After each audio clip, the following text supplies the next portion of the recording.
Yak-9s that were built from parts that were found in a Yakovlev factory in the former Soviet Union back in about 1991. But the Hornet actually has its basic design based on a loser for the Air Force. It was back in the mid-1970s that when the Air Force was looking for a new lightweight fighter, they had a competition. One of them was the General Dynamics YF-16. The other was the Northrop YF-17.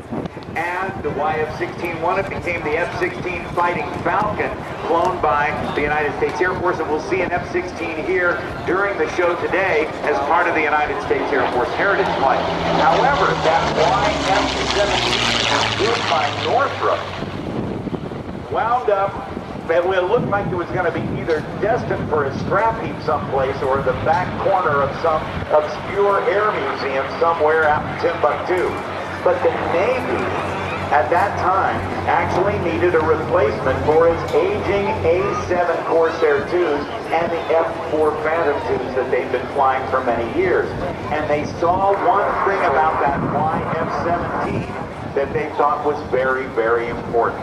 It had 2 engines. And Bart, you know that 2 engines when you're at sea is significant insurance. That's right, Rob. 2 engines is going to save your life. Occasionally things will go wrong on one of them, and it sure is nice to have another one out there. So the folks at the Navy said, let's look at this more carefully. It looks like a pretty good design.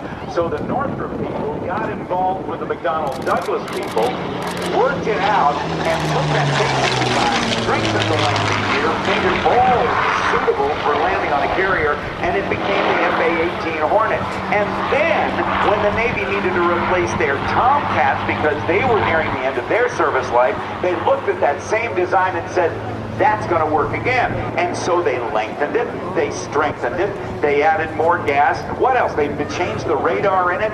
Yeah, we've had some upgrades in the radar in the past, 10, 20 years.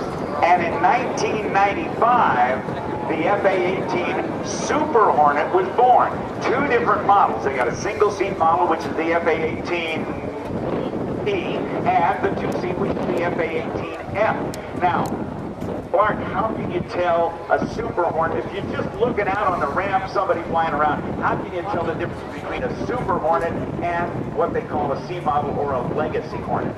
If you're looking at them side by side, it's a little easier to tell. You'll be able to tell that one is just significantly bigger than the other. However, if they're flying or they're far apart, it's not as easy to tell. When they're up close, you can see the main giveaway is going to be the shape of their intakes. The Super Hornet's going to have those square or rectangular intakes, while the C model or the Legacy Hornet are going to be a little more round. All right, and that's what we see with the United States Navy's Blue Angels. They are the C model Hornets, or the Legacy Hornets, with the F404 engines, and you have the F414 engines that develop 42,000 pounds of thrust. Bart, back to you. All right, thanks, Rob. The first event we're going to see today is an air-to-air attack. The Hornet and the Super Hornet carry the A-120 active radar missiles, capable of shooting down enemy aircraft far beyond a pilot's visual limits. Should an adversary be fortunate enough to survive this volley and make it to the merge, it will come face-to-face with one of the world's most premier dogfighters. 2 F/A-18E Super Hornets from Strike Fighter Squadron 8-1 are